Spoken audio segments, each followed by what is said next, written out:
Hello friends, आप सभी का स्वागत है आपके अपने YouTube channel mission civil services पर। तो हम पढ़ रहे थे बायो, और बायो में हमारा फर्स्ट टॉपिक चल रहा था कोशिका मतलब सेल। ठीक है, और उसके अंदर हम पढ़ रहे थे उसके अंग, कोशिका के अंग, जो कि हमारे 5 पॉइंट्स क्लियर हो चुके थे। तो आज हम स्टार्ट करते हैं 6th पॉइंट से। ठीक है, कोशिका के अंग में 6th पॉइंट हमारा है तारककाय, जिसे कहा जाता है सेंट्रोसोम। क्या कहा जाता है? सेंट्रोसोम, जिसकी वैज्ञानिक का नाम है वॉबरी। जिसके वैज्ञानिक का नाम है वॉबरी। ठीक है, इसके कुछ इम्पॉर्टेंट पॉइंट्स पढ़ते हैं हम। फर्स्ट, कोशिका का विभाजन करना। तारककाय का क्या कार्य है? कोशिका का विभाजन करना। एंड सेकंड, लीवर में सबसे तेजी से कोशिका विभाजन होता है। देखिए, मैं पहले भी आप लोगों को पॉइंट्स में पढ़ा चुकी थी फर्स्ट क्लास में हमारी, कि हमारा जो लीवर है उसमें सबसे तेज़ी से कोशिका विभाजन होता है। ठीक है, और सबसे कम न्यूरॉन में होता है, या विभाजन रहित जो होता है। ठीक है, सबसे कम न्यूरॉन में होता है कोशिका विभाजन। एंड थर्ड, ब्रेन में 90% न्यूरॉन, हमारे जो ब्रेन होता है उसमें 90% न्यूरॉन एंड 10% ग्लियल कोशिका पाए जाते हैं।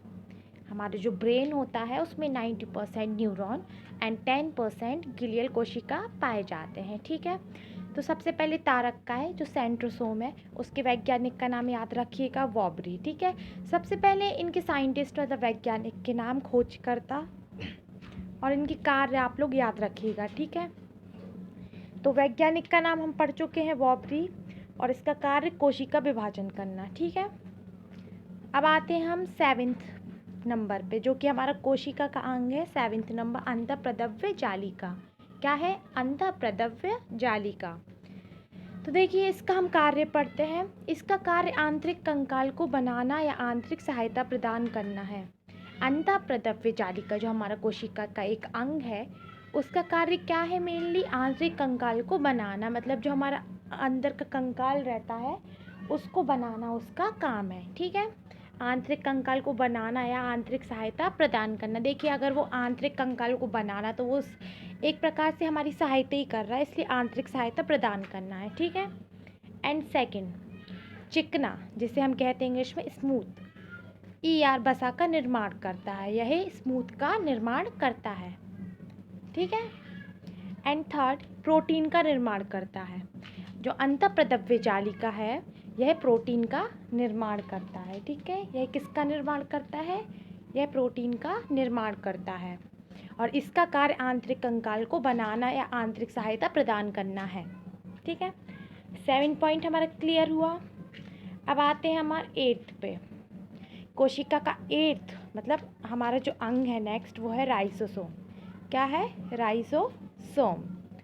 अब इसके खोजकर्ता की बात करें हम, इसकी खोज पलाड़े ने की थी। इसकी खोज किसने की थी? इसकी खोज पलाड़े ने की थी।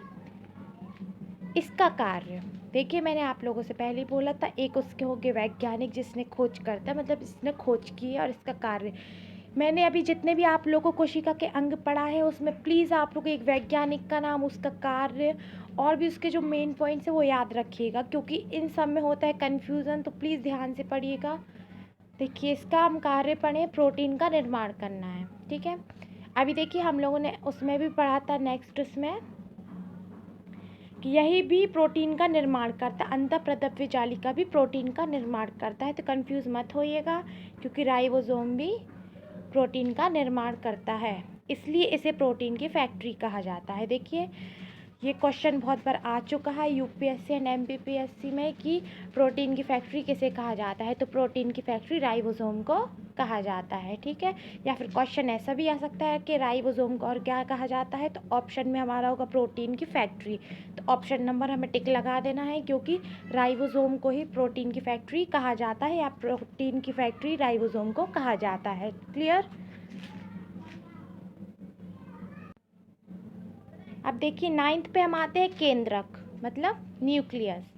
केंद्रक जो कि हमारा अभी तक का हम जितना भी पढ़ चुके कोशिका, कोशिका के अंग, लेकिन उसमें मेन चीज़ होता है केंद्रक मतलब न्यूक्लियस, जिसका सबसे ज़्यादा महत्व है। ठीक है, तो इसको याद रखिएगा। इसकी खोज सबसे पहले मैंने आप लोगों को बताया था, जो भी अंग होगा सबसे पहले उसके खोजकर्ता दिए होंगे, या उसके जो भी सिद्धांतकर्ता होंगे, या फिर उसका कार्य। तो ये चीज़ें आप लोग को याद करके रखनी है, ठीक है। अब केंद्रक मतलब न्यूक्लियस। अब इसकी खोज किसने की थी? रॉबर्ट ब्राउन ने की थी। देखिए इसमें ना हम बहुत ज़्यादा कंफ्यूज होते हैं, ठीक है। तो पिछले में कोशिका में और इसमें कंफ्यूज मत होइएगा खोजकर्ता में, ठीक है, क्योंकि वो जीवित और मृत कोशिका के खोजकर्ता रॉबर्ट हुक वो अलग थे, और इसकी खोज रॉबर्ट ब्राउन ने की थी। तो याद रखिएगा, कंफ्यूज मत होइएगा क्योंकि केंद्रक की खोज रॉबर्ट ब्राउन ने की थी, ठीक है। अब इसके वर्क पढ़ते हम। यही कोशिका का दिमाग होता है। मेनली जो हमारी कोशिका है, जिसके हम अंग पढ़ रहे हैं, जो कोशिका है, केंद्रक इसका दिमाग होता है, ठीक है। यह नियंत्रण का भी कार्य करता है। यह नियंत्रण का भी कार्य करता है। केंद्रक के अंदर क्रोमोसोम, जो हमारा केंद्रक मतलब न्यूक्लियस होता है, तो उसके अंदर क्रोमोसोम, डीएनए, आरएनए होता है, ठीक है। जो हमारा केंद्रक होता है, केंद्रक के अंदर क्रोमोसोम, डीएनए तथा आरएनए होता है। डीएनए में 80% प्रोटीन होता है, ठीक है। डीएनए में कितने % प्रोटीन होता है? हमारा जो डीएनए होता है उसमें 80% प्रोटीन होता है और 10% डीएनए, ठीक है। देखिए हमारा केंद्रक हुआ कंप्लीट। तो केंद्रक को आप लोग अच्छे से पढ़ लीजिएगा। न्यूक्लियस को इसके खोज करता रॉबर्ट ब्राउन है, और इसके कार्य पढ़ लीजिएगा, ठीक है। अब हम 10th पे आते हैं, लाइसोसोम। हमारा 10वां अंग है लाइसोसोम। कोशिका का 10वां अंग है लाइसोसोम। इसके खोजकर्ता की बात करें तो इसके खोजकर्ता है डी दुबे। लाइसोसोम के खोजकर्ता कौन है? डी दुबे। इसके कार्य पढ़ते हैं। यह जल अपघटक एंजाइम है। लाइसोसोम एक जो जल अपघटक एंजाइम है। अगर क्वेश्चन आता है कि जल अपघटक एंजाइम कौन है, अगर ऑप्शन में आता है राइसोसोम, लाइसोसोम, अंतःप्रतव्य जालिका, और भी कोई ऑप्शन आते हैं, तो हमारा करेक्ट आंसर क्या होगा? लाइसोसोम, ना कि राइसोसोम, क्योंकि लाइसोसोम हमारा एक जल अपघटक एंजाइम है, ठीक है। एंड सेकेंड, यह कोशिका में पाचन का कार्य करता है। लाइसोसोम जो होता है वो हमारी कोशिका में पाचन का कार्य करता है। इसका ये मेन कार्य है, तो ये अंडरलाइन कर लीजिएगा। मैंने भी अंडरलाइन करके रखे हुए हैं जो जो इम्पोर्टेंट है, तो इसे अच्छे से पढ़ लीजिएगा, ठीक है। यह कोशिका में पाचन का कार्य करता है। कौन करता है? लाइसोसोम, ठीक है। अब मेन क्वेश्चन ये है, जो हमारे 3 साल से लगातार ये क्वेश्चन आ रहा है। क्या है ये क्वेश्चन? मतलब ये जो पॉइंट है, इसे आत्महत्या की थैली भी कहा जाता है। तो हमारा जो क्वेश्चन आ रहा है, जो बार बार आ चुके इतने सालों से, वो क्या क्वेश्चन आ रहा है कि लाइसोसोम को और क्या कहा जाता है? तो लाइसोसोम को आत्महत्या की थैली भी कहा जाता है। या क्वेश्चन आ जाए कि आत्महत्या की थैली किसे कहा जाता है, तो आत्महत्या की थैली लाइसोसोम को कहा जाता है, याद रखिएगा, ठीक है। लाइसोसोम को ही आत्महत्या की थैली कहा जाता है।